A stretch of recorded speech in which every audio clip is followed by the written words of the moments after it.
來繼續來看這件，這是前總統蔡英文進前到基隆，甲基隆的議長唐主委做伙來爬山。事後，前總統來壓料，講唐主委是喘甲袂講理，引起到民進黨內的立委王義川甲蔡宜妤互相來滾生笑。最後，因三個人是約定，今仔日佇咧基隆舉辦第一屆今日食上喘的爬山的比賽。比賽的結果如何呢？講是王義川上喘。 原來是王義川。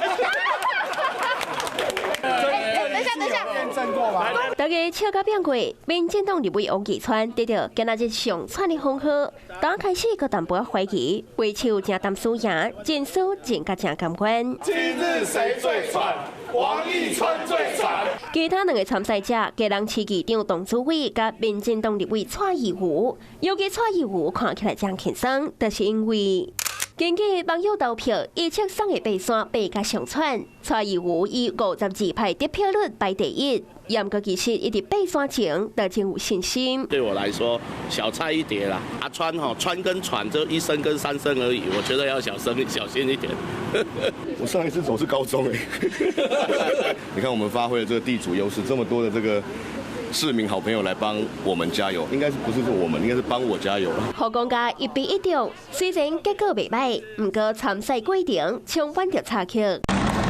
蔡宜妤看甲大包小包坐尾班車前往台北，不過佇台北站落車時，煞袂記趕行李。我今日提伊講，你即馬上緊的是不要去南港提，好。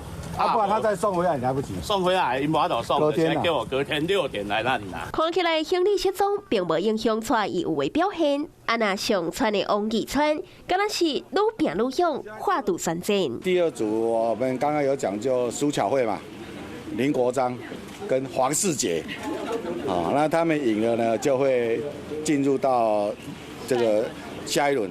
相信我的腿力可不是這幾個男生比得上的，要挑戰儘管來。蘇卡回講，做你來無咧驚。